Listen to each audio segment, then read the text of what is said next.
black men can provide for the average black woman. It's very simple because most black women work.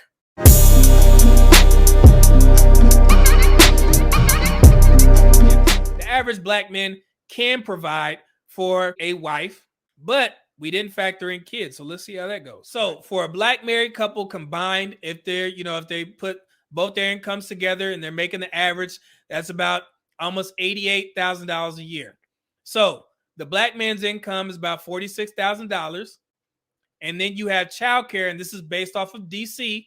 This is pretty much how much it costs a year if you decide to have a kid.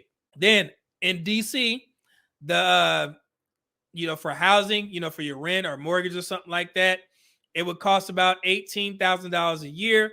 That puts you at $1,500 a month. And then you have the total of $86,000, almost $87,000 a year.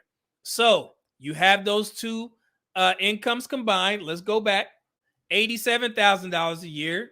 Black man, average black woman. Living in DC, which is the highest rates.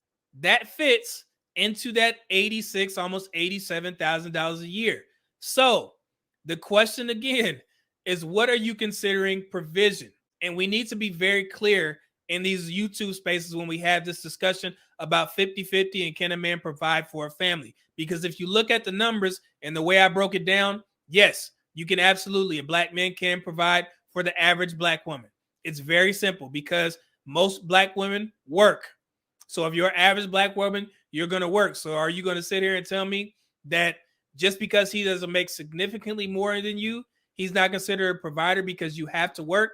So, and I don't want you guys to even fall in love with that 8% of women that are excluded from the women who work and the women who are actively looking for work.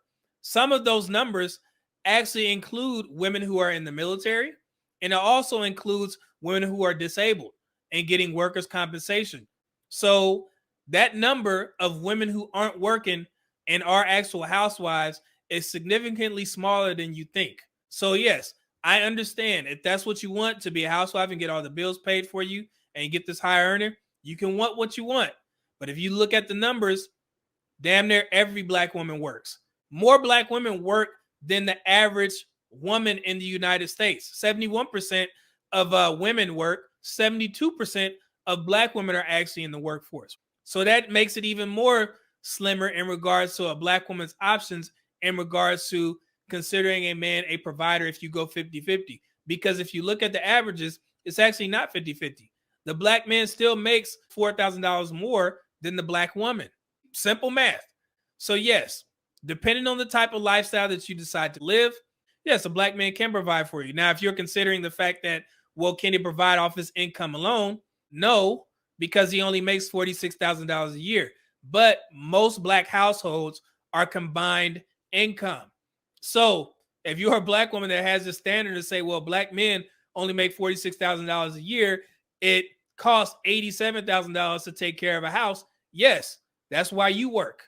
And that's why the majority of black women are working. But if you're saying, hey, I want a black man to make all of that, then that's very rare that you're going to find that. And that's not a shot at black men. It's just the way that it is.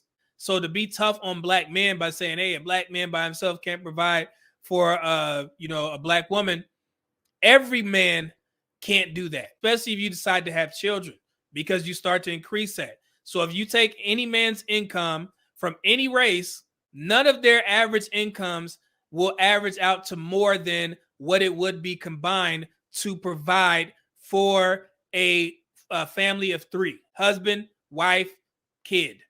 So don't try and shame black men in regards to, oh, he can't provide for, a black woman, because every man can't provide for a wife and a kid. The way the world works in today's society, you need two incomes in a household. So yes, you may think, if you're a high earning woman and you want a man to make at or above your income level, hey, have at it. Go look for him, see if you can find him, right? But those men are very rare in comparison to the guys that make the average. And also, I honestly don't think black women have a lot of room to talk, because you guys don't make what the median income is. So to have these standards on black men and you don't even meet the the requirements, that's a lot of audacity in that.